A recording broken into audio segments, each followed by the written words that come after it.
What if the most incredible places Marco Polo described weren't just myths or exaggerations, but real locations waiting to be rediscovered? For centuries, travelers and historians have been captivated by his tales of golden palaces, hidden valleys, and cities so magnificent they defied belief. But here's the wildest part: some of these places might still exist today, hidden in plain sight or shrouded in mystery. Imagine standing in the very spots that Marco Polo once walked, where legends and reality blur together.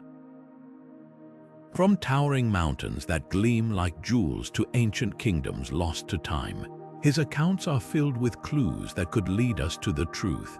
So grab your virtual explorer's hat, because we're diving into 20 unbelievable locations from Marco Polo's travels that might still be out there, waiting for us to uncover their secrets. Get ready for a journey that will make you question everything you thought you knew about history's greatest adventurer. Marco Polo wasn't just any traveler. His journey was so extraordinary, it reshaped how Europe saw the world. Born in Venice in 1254, he embarked on a 24-year odyssey along the Silk Road, venturing farther east than most Europeans dared to dream.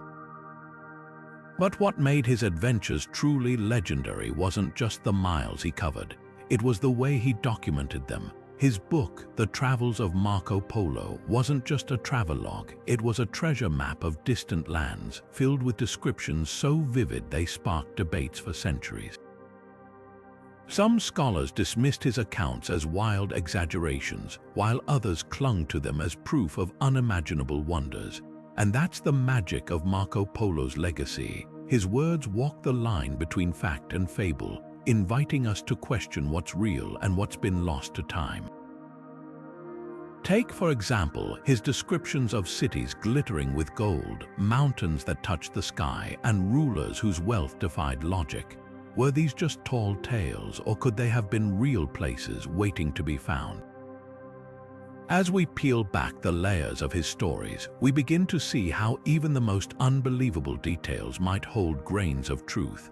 So when we look at the first stop on our list, remember, Marco Polo's world was one where the impossible often turned out to be hiding in plain sight. One of the most fascinating and controversial accounts in Marco Polo's travels was his description of a kingdom ruled entirely by women. He called it a land where men were only temporary visitors, arriving to fulfill certain roles before leaving again, while women held all political and social power. To medieval Europeans, this sounded like pure fantasy, but modern scholars have wondered if Polo might have stumbled upon a real matriarchal society. Some believe he was describing the Mosuo people of southwest China, a small ethnic group where inheritance and family lineage pass through the maternal line, and relationships are famously fluid.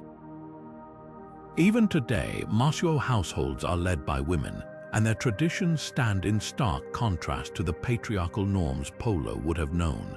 But here's the twist: was Polo exaggerating, or did he witness something even more extraordinary that has since faded into history?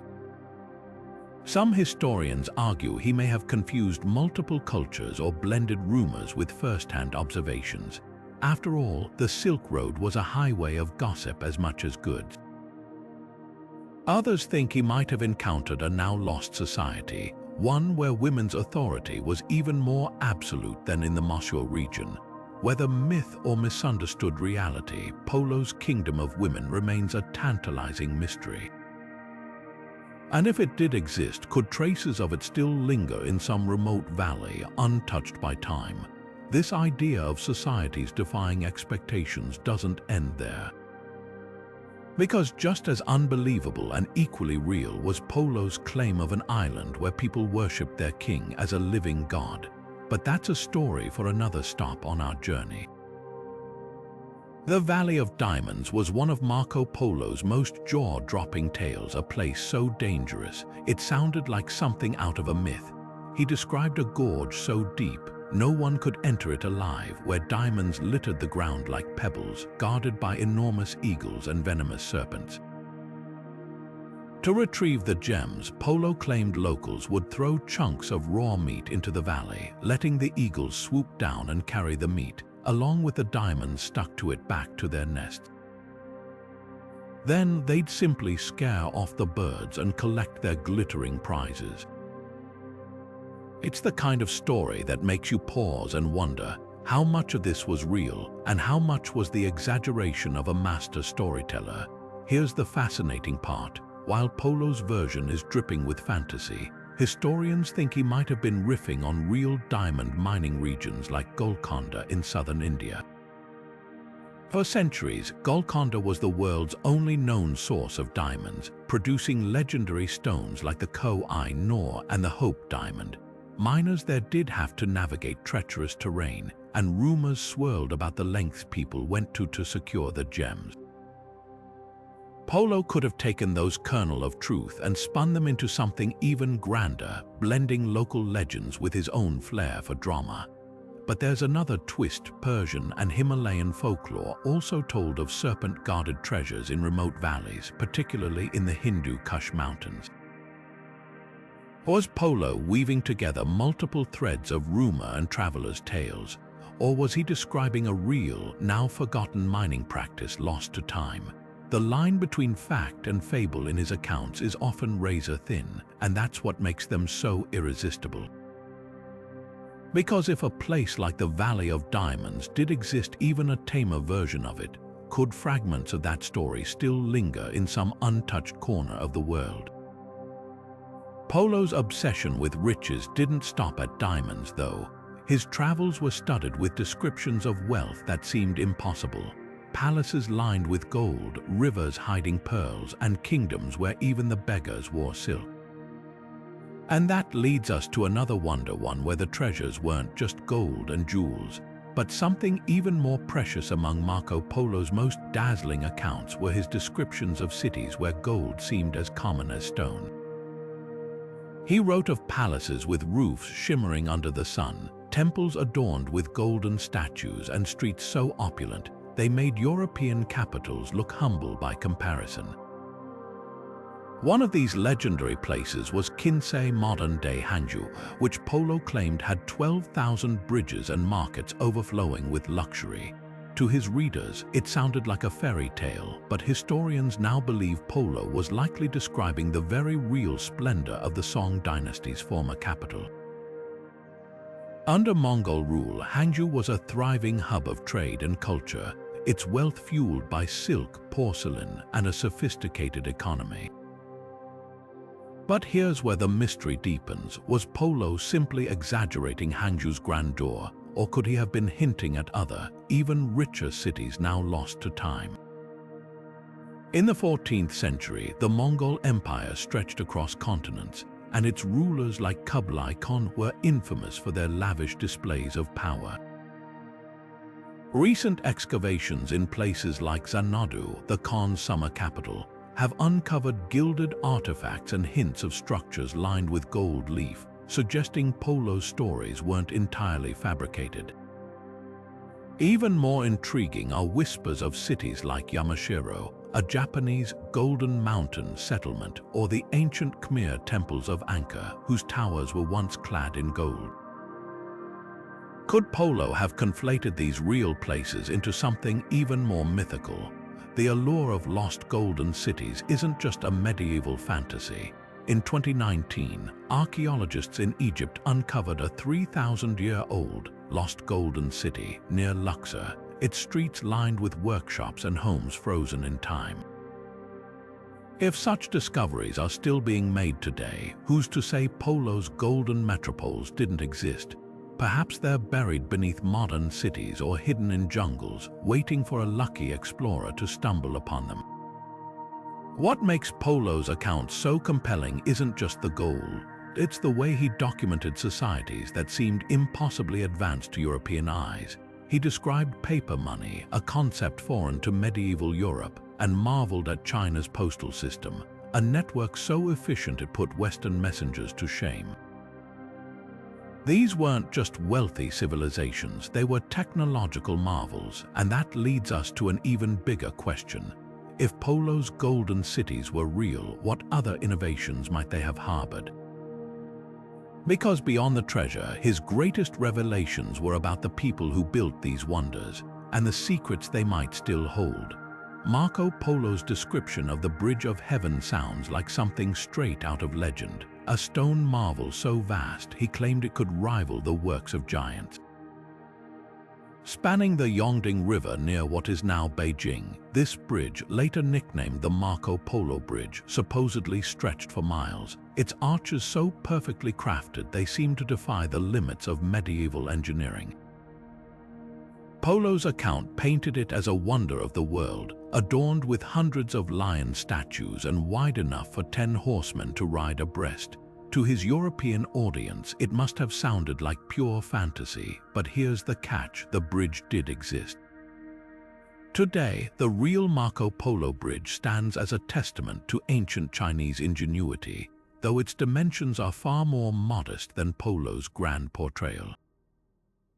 Built in the late 12th century, it's still an impressive feat, a 260-meter-long structure with 11 arches and over 500 stone lions, each uniquely carved. So why the exaggeration? Historians suspect Polo might have conflated it with other engineering marvels along his journey, like the towering bridges of Fujian or the sprawling stone causeways of Hangzhou. Or perhaps, after years of travel, the sheer scale of Chinese infrastructure simply left him in awe, blurring the line between memory and myth. But what if there's another explanation? Could Polo have been describing a different bridge, one even grander, now lost to time? In 2015, archaeologists discovered remnants of an ancient Song dynasty bridge near Zhengzhou, its foundations suggesting a structure far larger than anything previously recorded. It's a tantalizing clue that Polo's Bridge of Heaven might not have been pure invention, but a reflection of real, now vanished wonders. This blurring of reality and legend isn't unique to Polo's bridges.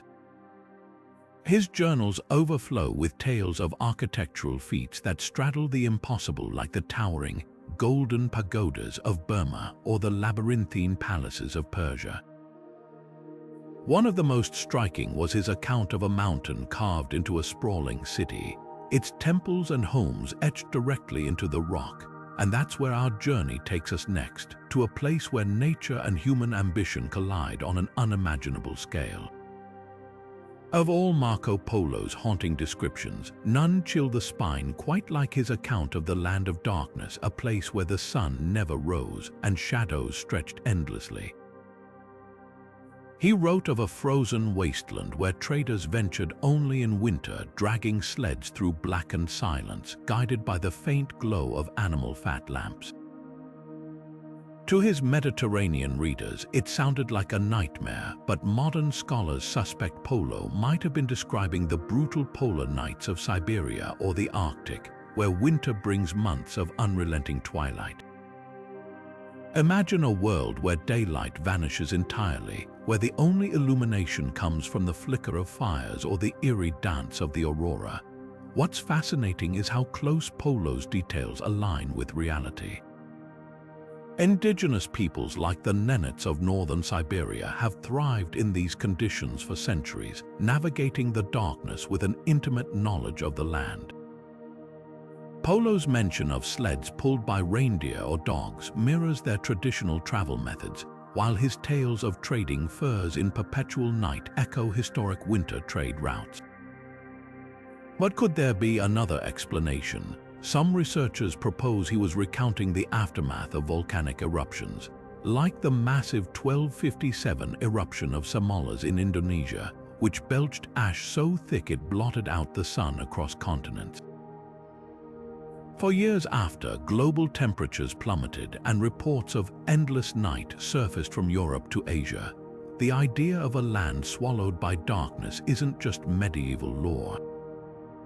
Even today, places like Norway's Svalbard archipelago experience weeks without sunlight, while remote Russian valleys lie trapped under dense fog for months. And if Polo's Land of Darkness was real, could remnants of it still linger in Earth's untamed corners? unexplored caves, deep taiga forests, or high-altitude plateaus might still hold pockets of perpetual shadow forgotten by time. This blurring of myth and geography is what makes Polo's journey so enduring, because just beyond the darkness, he hinted at even stranger frontiers, windswept deserts where whispered tales spoke of cities built from bone and towers that hummed with the voices of long-dead kings. But that's a mystery for another stop on our map. The island of zombies stands out as one of Marco Polo's strangest tales, a place where the dead reportedly walked among the living. He described a remote land where locals used mysterious powders to revive corpses, turning them into silent laborers who toiled without complaint.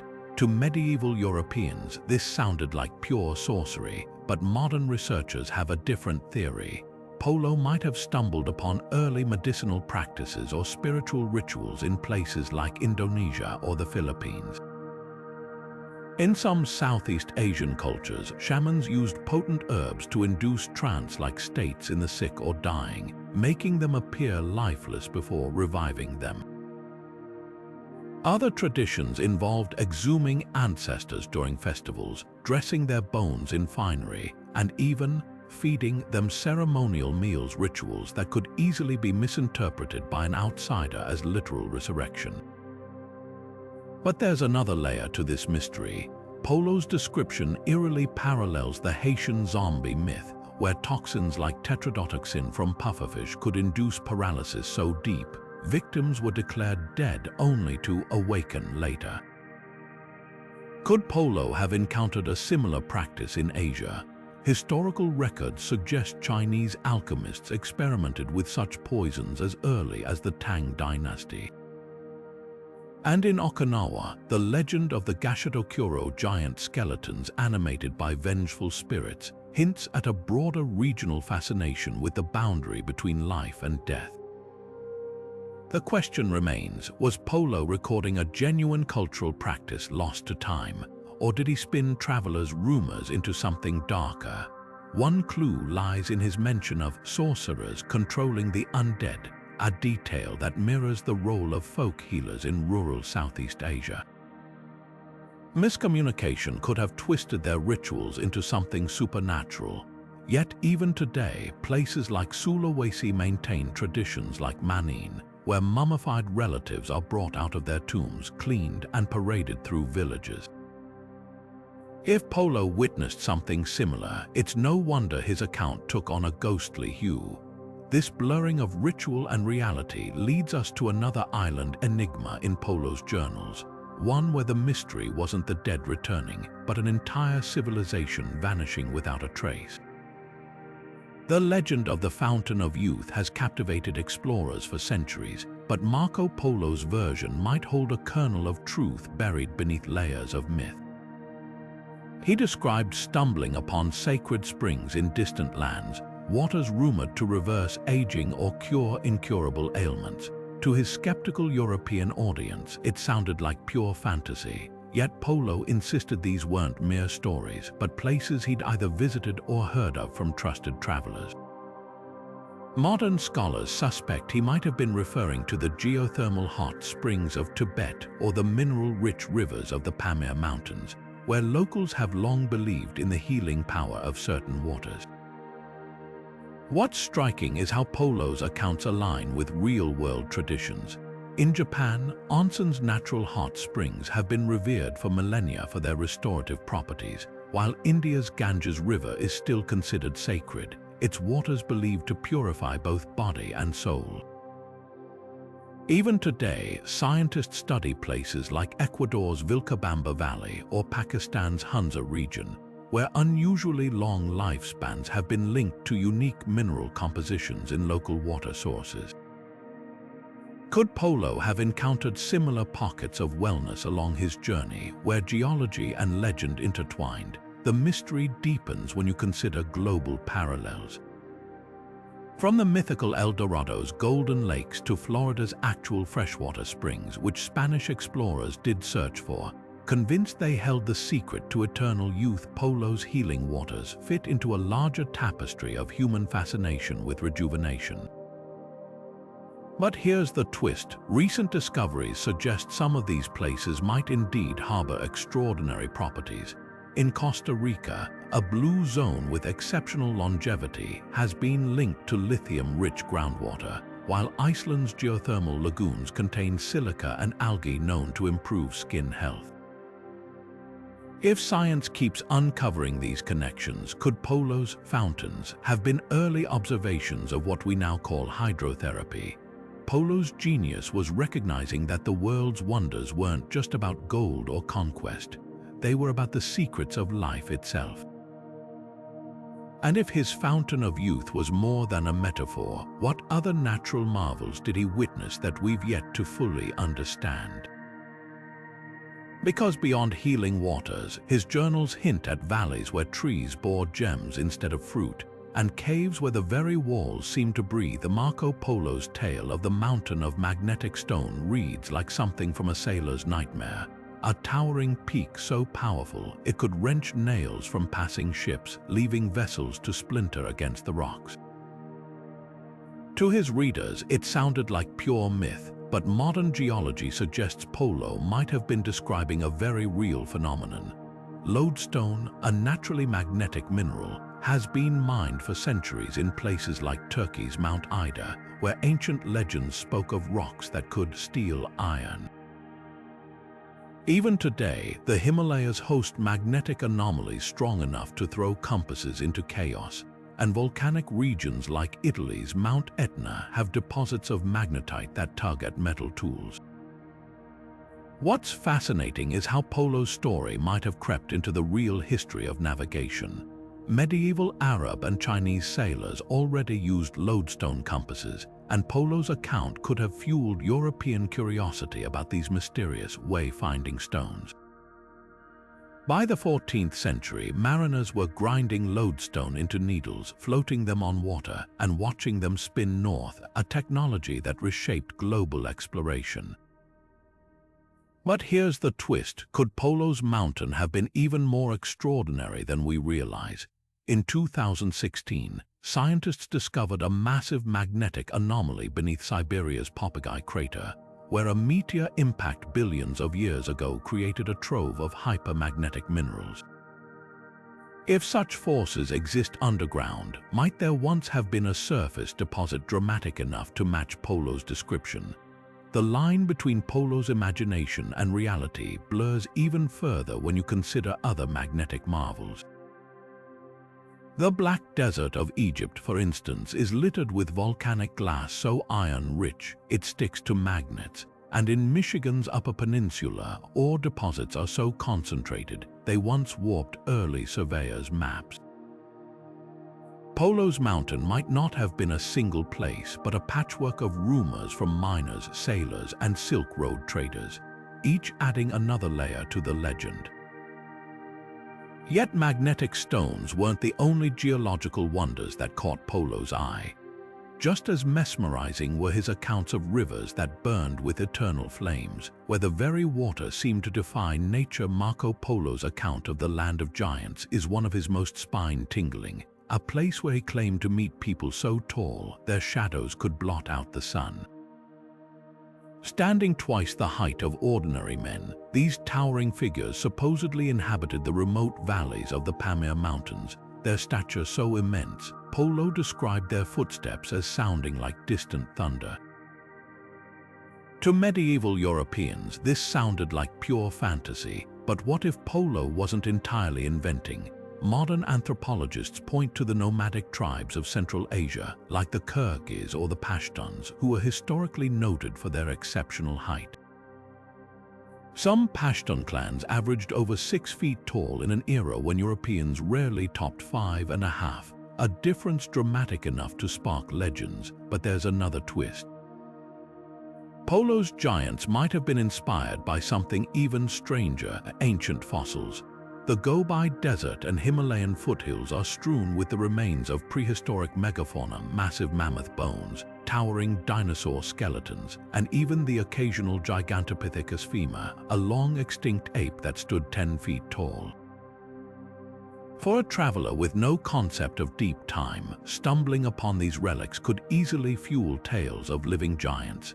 Even today, nomadic herders in Mongolia whisper of almasty, hairy giants said to roam the steppes, echoes of Polo's stories that refuse to fade. Could there be a kernel of truth buried in these accounts? In 2017, geneticists studying remote populations in Pakistan identified a June variant linked to extreme height, suggesting isolated groups might indeed carry hereditary traits that defy norms.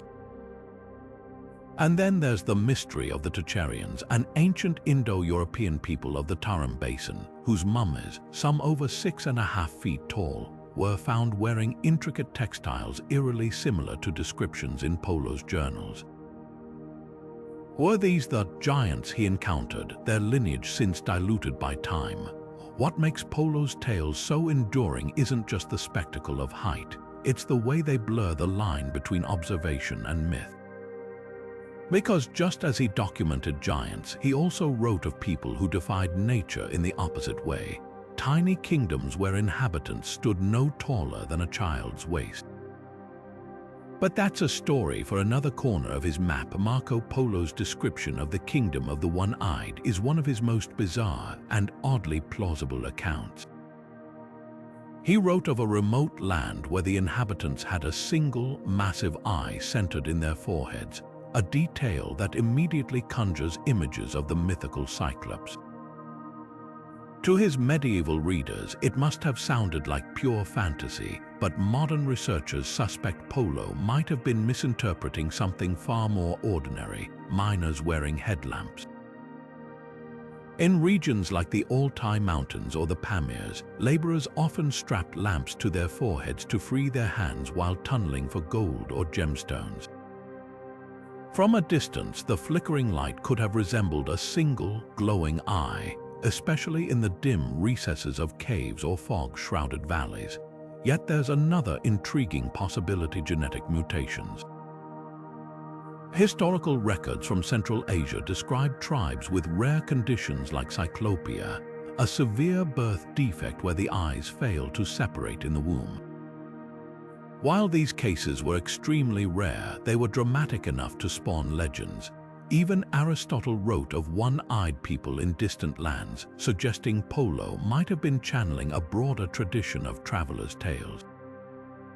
What's fascinating is how widespread these myths are.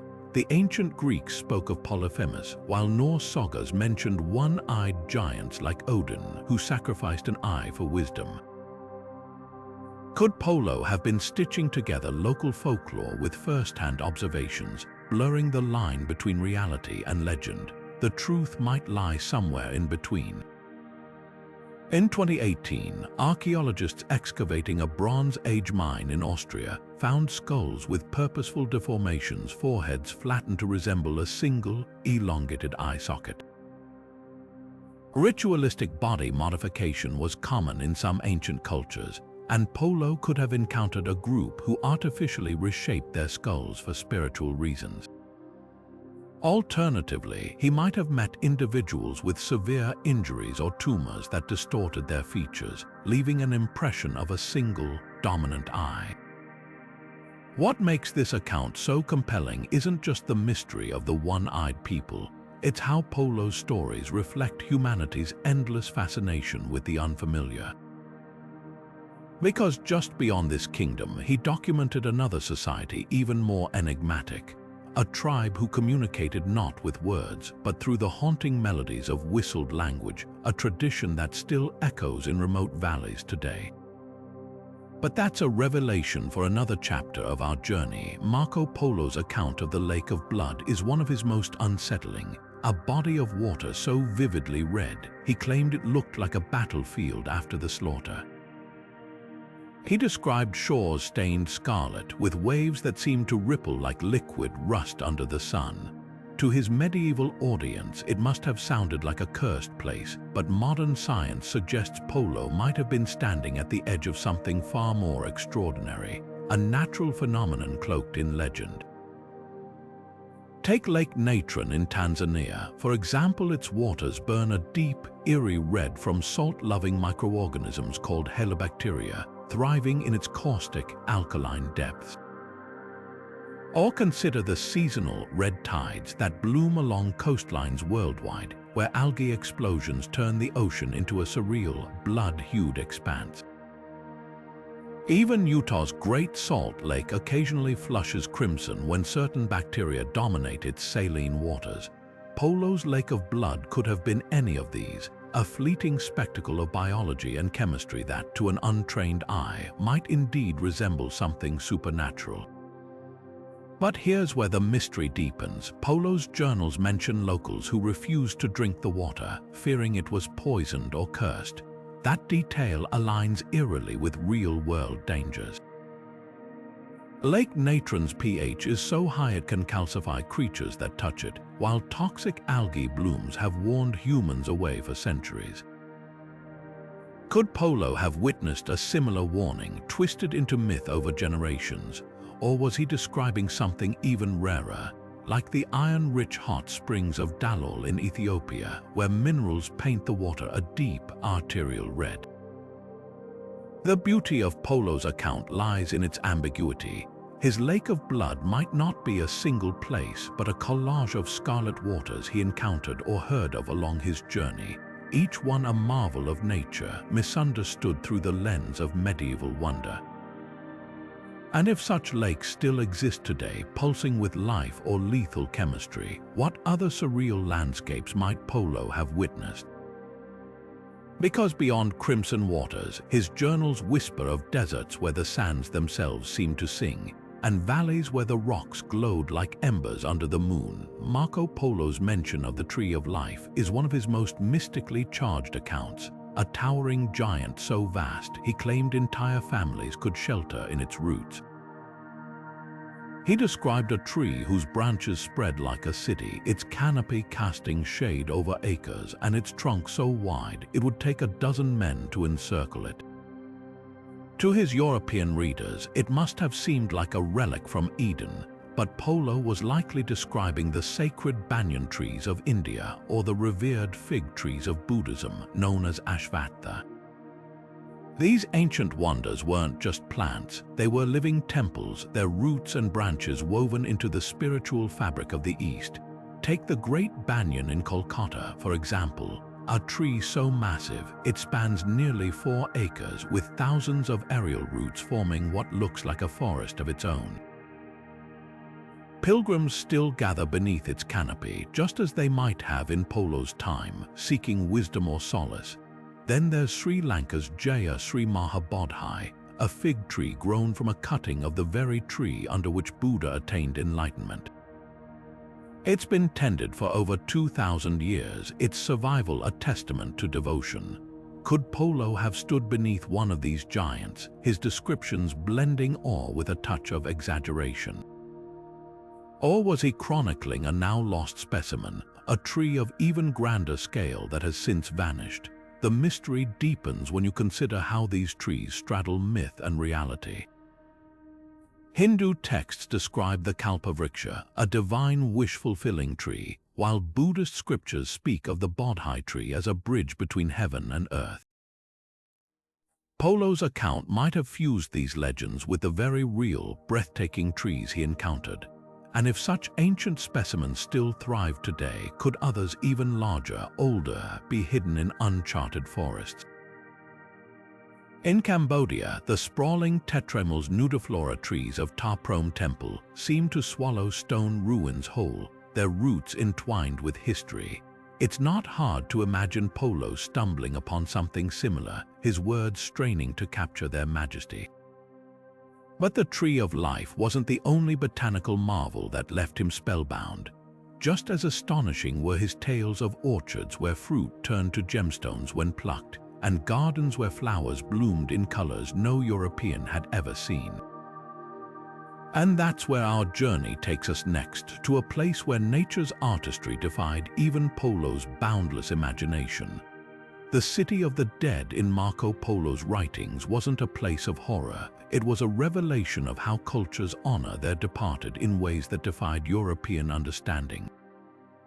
He described vast necropolises carved into cliffs where bodies rested in open air, exposed to the elements and scavenging birds.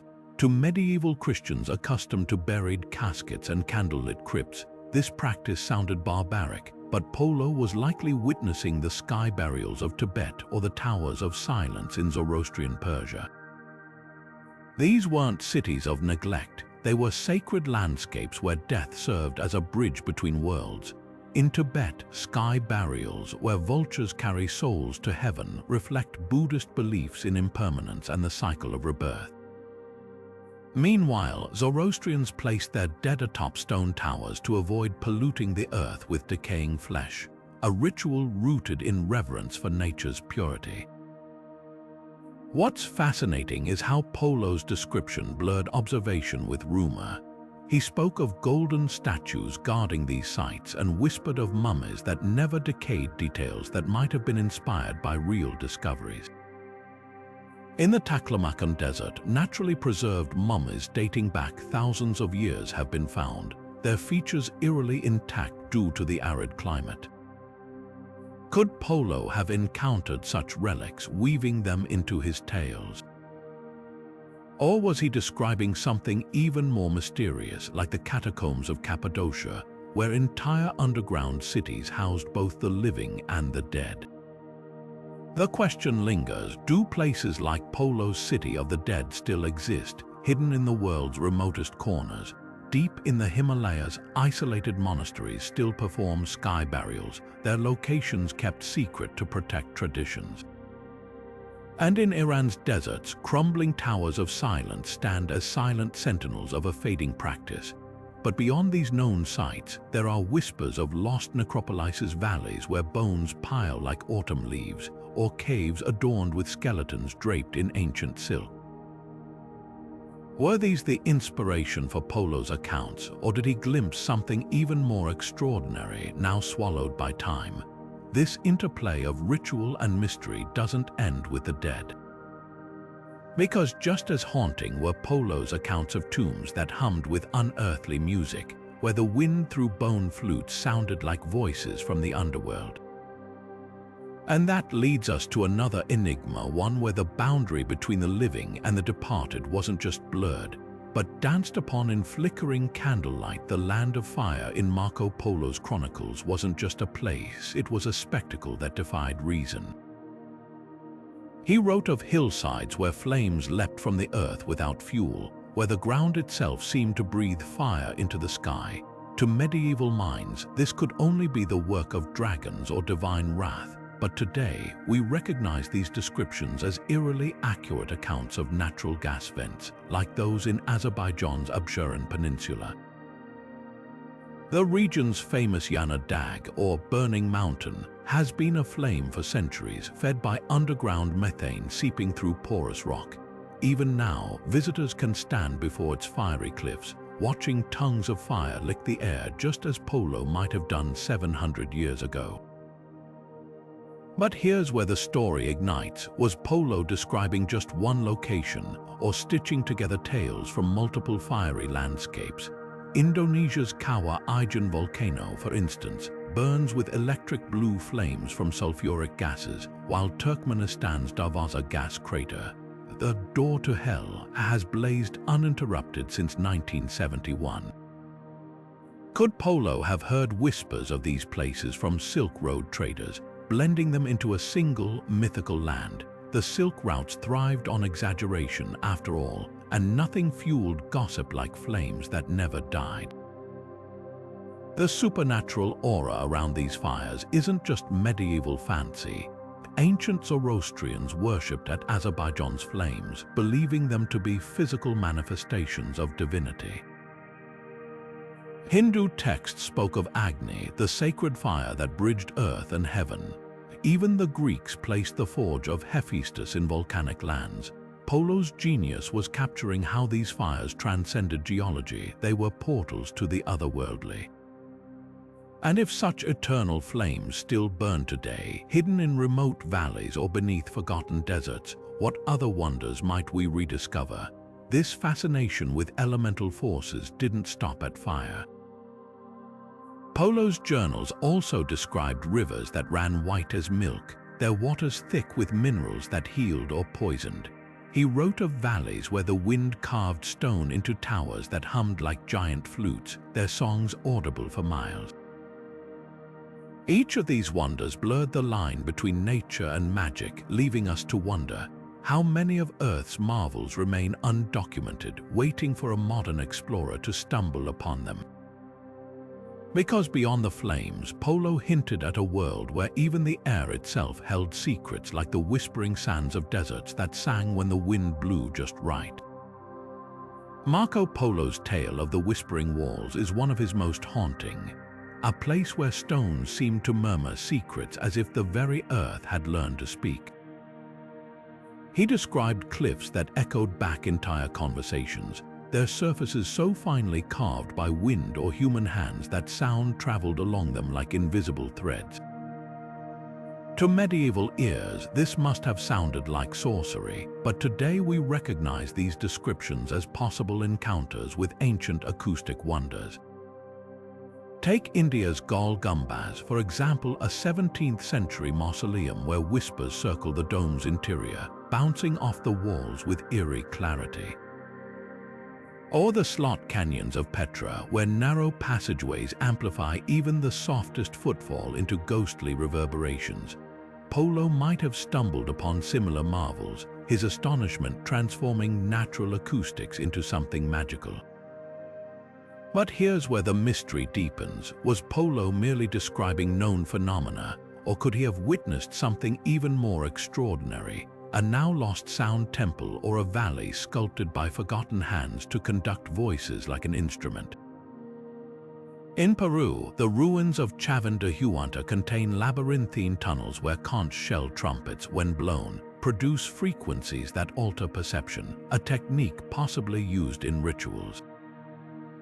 Meanwhile, Scotland's ringing rocks, where certain stones chime like bells when struck, prove that geology can create its own symphony. Could Polo's Whispering Walls have been part of a broader acoustic tradition where landscapes were engineered to sing? The Silk Road was a highway not just of goods but of ideas, and sound played a sacred role in many cultures. Buddhist monks in Tibet still use long horns whose drones carry for miles, while Mongolian throat singers mimic the harmonics of wind through desert cliffs. Polo, ever the observer, might have woven these sonic experiences into his narrative, blending science with legend. And if such soundscapes still exist, hidden in remote gorges or buried beneath modern cities, what other auditory wonders might be waiting to be rediscovered? Because beyond echoing stones, Polo's journals hint at even stranger auditory enigmas like the valley where sand dunes hummed in the wind, a phenomenon modern science calls singing sands.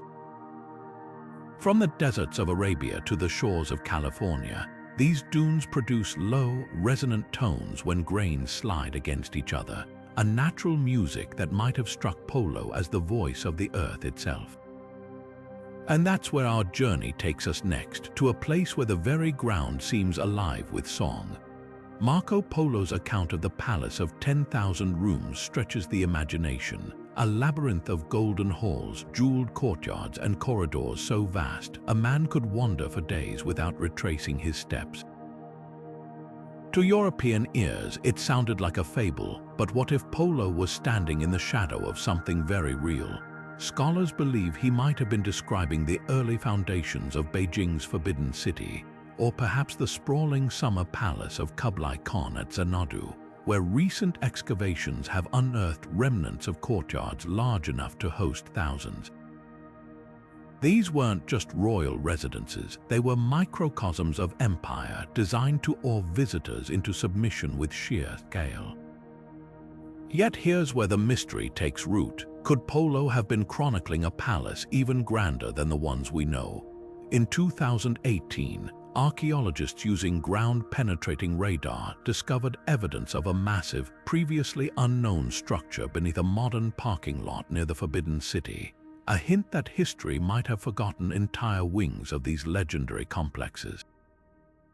And then there's the haunting case of Shangdu, Kublai Khan's Xanadu, immortalized in poetry as a paradise of pavilions and gardens. Though time and conquest reduced it to grassy mounds, satellite imagery suggests subterranean foundations stretching far beyond the visible ruins. What if Polo's 10,000 rooms weren't hyperbole, but a fragmented memory of a place now buried beneath centuries of dirt and legend?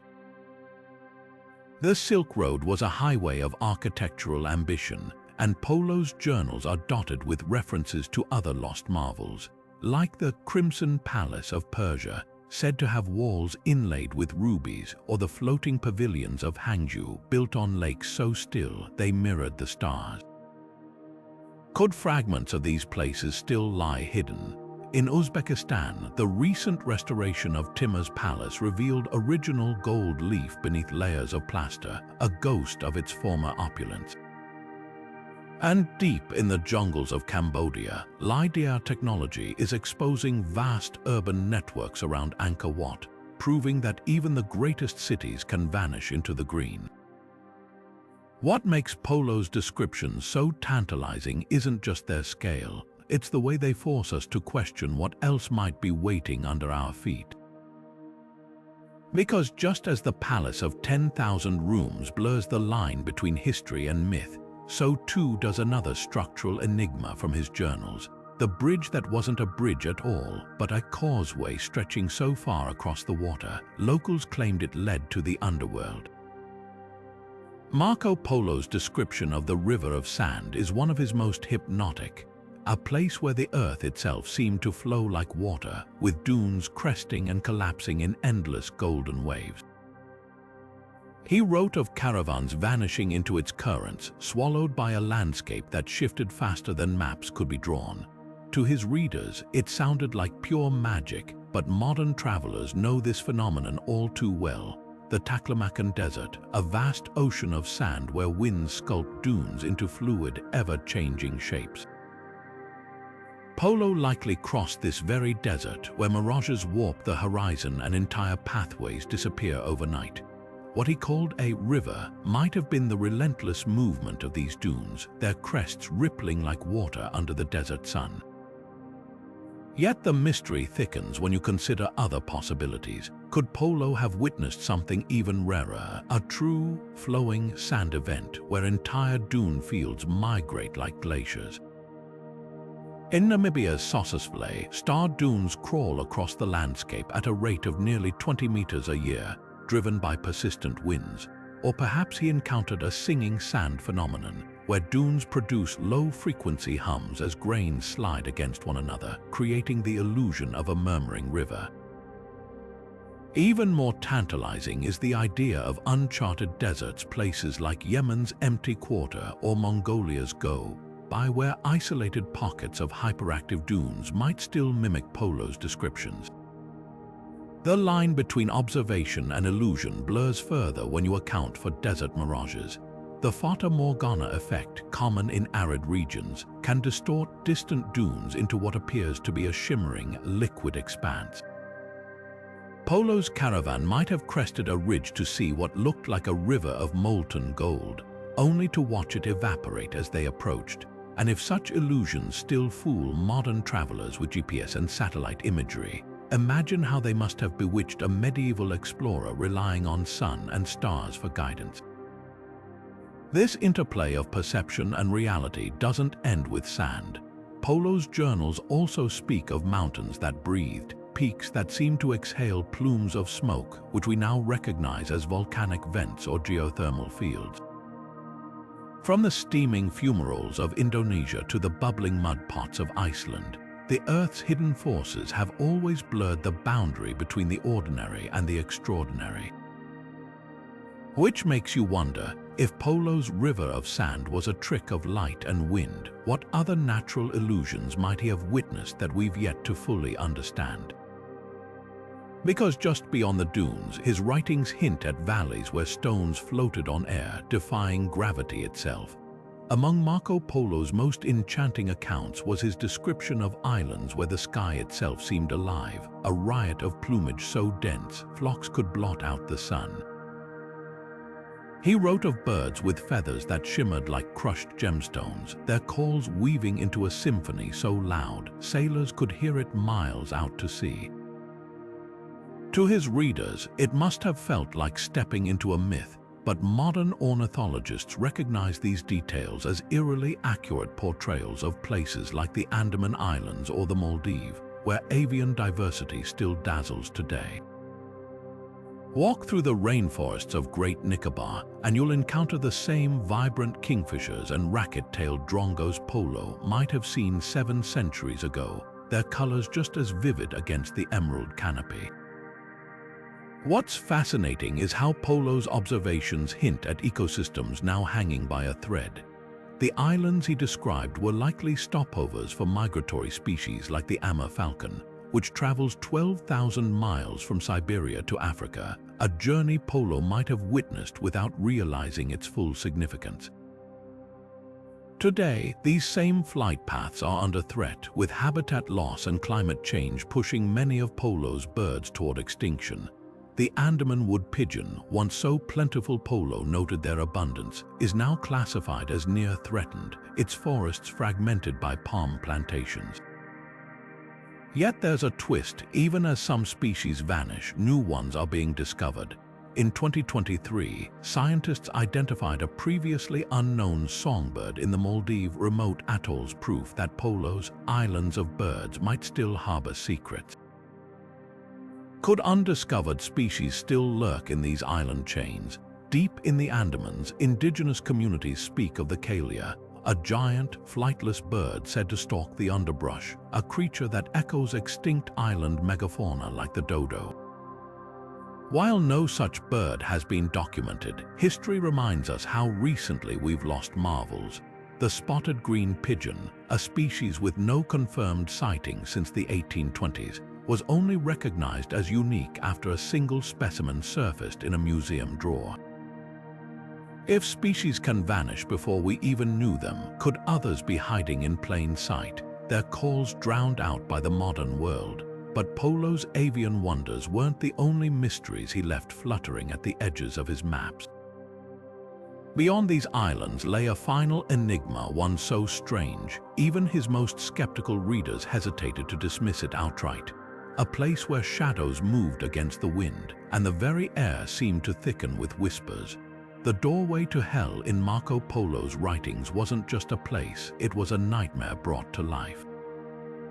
He described a gaping chasm where flames licked the sky, a pit so deep and furious, locals whispered it led straight to the underworld.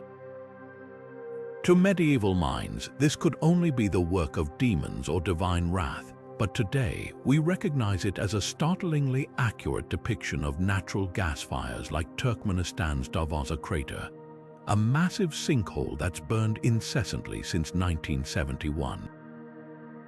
Stand at its edge today and you'll witness exactly what Polo might have seen centuries ago. A roaring inferno, its heat distorting the air, the ground beneath your feet warm to the touch.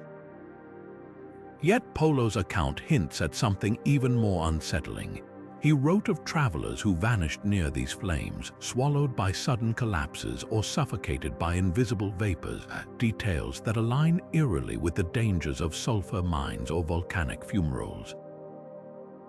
In Indonesia's Ijen volcano, miners still extract sulfur from toxic clouds, their silhouettes moving like ghosts through the acidic haze. Could Polo have encountered similar scenes, his descriptions blending first-hand peril with the folklore of cultures who revered these places as sacred thresholds? Ancient Zoroastrians, for instance, worshipped at natural gas vents, believing them to be physical manifestations of their fire god Ahura Mazda. Even the Greeks placed the entrance to Hades in volcanic regions like Sicily's Mount Etna, where the Earth's fiery breath seemed proof of another world below. What makes Polo's doorway so haunting isn't just the fire. It's the way his words capture humanity's primal fear of the unknown.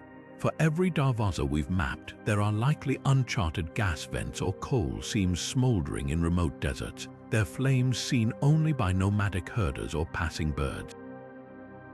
In 2020, a previously unknown Helmuth was discovered in Siberia, where melting permafrost exposed pockets of methane igniting spontaneously. If such places still emerge without warning, how many might Polo have witnessed that have since vanished into the sands or been extinguished by time? This blurring of myth and geology is what gives his tales their timeless power. Because whether he stood before a burning crater or a sulfurous fissure, his genius was recognizing that the world's wonders weren't just about spectacle, they were mirrors reflecting our deepest fears and fascinations. And that's the true magic of Marco Polo's legacy. 7 centuries later, his accounts still challenge us to question where reality ends and imagination begins, inviting us to explore not just the edges of the map, but the boundaries of what we believe is possible. Marco Polo's world was one where reality and legend danced together, where golden cities, whispering deserts, and lands of eternal flame existed just beyond the edges of known maps. As we've journeyed through these 20 unbelievable places from his travels, one thing becomes clear: the line between fact and folklore is often thinner than we think. Take the Valley of Diamonds, where Polo's tale of eagles snatching meat studded with gems might have been inspired by real mining practices in Golconda.